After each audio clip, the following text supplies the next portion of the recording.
Magandang araw mga kaibigan. Bigyan natin ng reaction opinion itong article published sa politico.com.ph. Title ng article is John Vic Remulla out, no replacement talk yet, Palace. There are no talks so far to replace Interior Secretary John Vic Remulla, Malacanang said on Monday. Yusek Claire Castro said she saw Remulla and President Marcos Jr. talk on Thursday, a day after the May 13 shooting incident at the Senate. Wala po sa akin ha, personal ko, wala naman akong nakitaan na natanggal ang tiwala ng Pangulo kay Secretary John Vic Remulla sa ngayon. Sabi niya sa isang press briefing, sabi ng Ticler. Calls to sack Remulla grew after the shooting incident at the Senate and ex-Ako Bicol Representative Saldico leaving the custody of Czech authorities in April. Wala pa pong anumang makukomento sa panawagang yan. Hindi po ito napag-uusapan sa ngayon. On May 13, Remulla went to the Senate after the shooting incident and said he asked Senate President Alan Peter Cayetano to allow him to secure the lawmakers. Hours later, Senator Ronald Bato de la Rosa, who is under protective custody amid the International Criminal Court's arrest warrant against him, left the Senate premises in the wee hours of the morning. As to the case of Ko, one of the central figures in the flood control mess, Remulla was also bashed for claiming that the lawmaker could be brought back to the Philippines in 1 to 3 weeks. This was obviously not the case as Ko was released from Czech custody and was able to travel to France where he is now applying for asylum. Ito. So, yes, yung pahayag niya kay Saldico, umamin siya ng pagkakamali at humingi ng public apology. Dito ako sumasaludo kay Secretary John Vic Remulla dahil he has the courage to admit his mistakes. Bibihira yan. That's real leadership to me. Yung programa niya noon na huliin ang mga nakahubad sa kalye. Oh. Di ba? Viral yung naghahalo lang ng semento at hinuli. Inamin niya ang kanyang pagkakamali. At public apology, then pinuntahan niya mismo yung tao at humingi ng paumanhin doon. Yan ang sign of greatness para sa akin. Kaya yung mga ganong style ni Remulla, in fairness to him, bumibilib talaga ako sa kanya. So yung kay Saldico, nagkamali na naman siya, umamin siya, nagbigay siya ng public apology.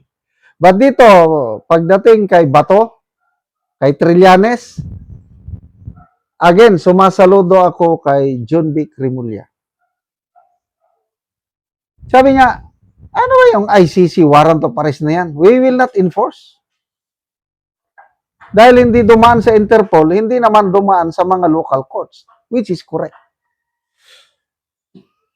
So ngayon, sisibakin siya. I don't believe so.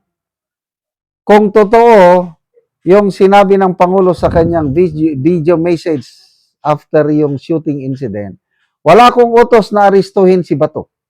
Oh, so ibig sabihin, dahil walang utos ang presidente, natural ang DILG, ang PNP, hindi rin gagalaw dahil wala namang utos ang presidente. Kaya, it makes sense yung sinasabi ng Pangulo at ang DILG, PNP na wala siyang utos. So, ang tanong, sino ang nag-uutos sa NBI? Sino ang nag-utos kay Trillanes? Yan. Diyan ngayon ang, kung sa Bisaya, nakaapan. Yan ang nakagulo. So, sino ba yung Trillanes?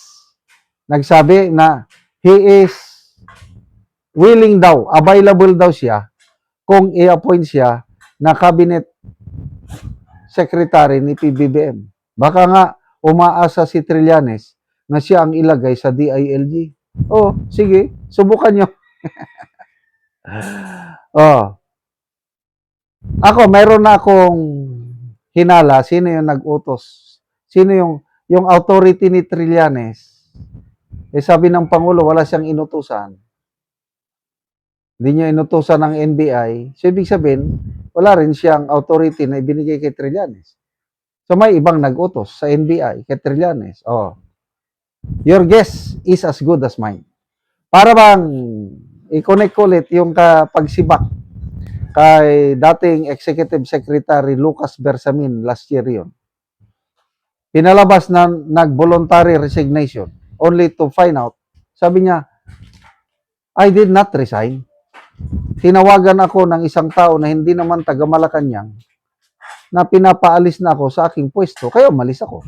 Oh, sino yung hindi taga Malacanang na nagsibak kay E.S. Bersamin? Makapangyarihan. Sobra pa sa presidente. Kaya lumalabas, bakit? Dalawa na ba ang ating presidente? Ang presidente, hindi siya nag-utos na arestuhin si Bato, tapos gumagalaw ang NBI, Trillanes, para arestuhin si Bato. Mabuti na lang at natauhan si Secretary Junbic, and of course, natauhan na rin ng PNP, sinusunod nila yung proseso, yung tama na dapat idaan sa korte muna yung ICC, warrant of arrest. Kaya, so, okay lang. Secretary Junbic, dyan lang kayo. Ituloy nyo lang ang mga ginagawa nyo. Sana kayo ang endorso ng Pangulo na kandidato niya sa 2028. At sana, lumaban tayo ng patas. Talunin nyo lang si BP Sara sa isang malinis na election sa 2028. Good luck po, Secretary Junbic Rimulya. Salamat mga kaibigan sa inyong pagsubaybay sa channel na ito. Nakakatulong kayo ng malaki sa Tribong Talandig ng Bukidnon dahil ang sweldo natin sa channel na ito is pantulong po sa tribo. Namimigay tayo ng libreng yero at pako para makapagpatayo sila ng mas maayos na tirahan. Panoorin nyo ang video na ito. Una ni ang mga yero nga ipanghatag sa mga tao. So, yan lang gibutang. So, kay ulan man, ugma ni ibahin-bahin sa mga tao nga nagpatindog og balay. So, lansang, pako, plinsen, yero, kompleto gyud ang ipanghatag sa mga tao nga nagkalisod. So, bahala gyud nagaulan, tabang gyud sila.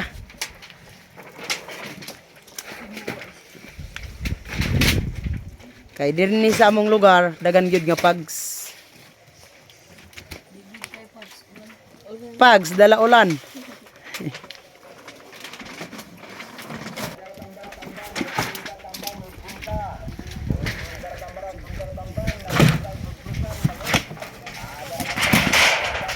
$390 kayero.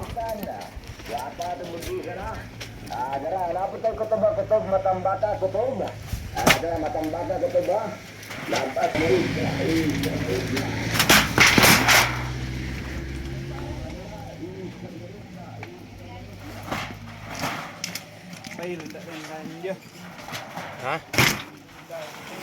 Pang tabang sa mga tao.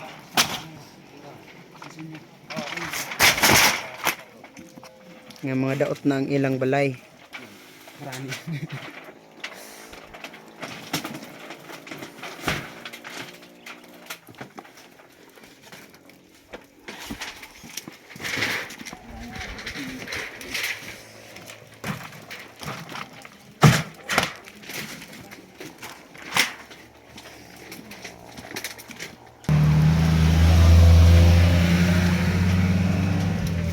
Karon salamat kayo sa Ginoo o sa nagsuporta sa pagtabang sa iro labi na sa mga tao nga nagkalisod. So makabalay na gyud sila tungod sa tabang. hinaot nga magpadayon ang inyong tabang sa mga tao nga nagkalisod.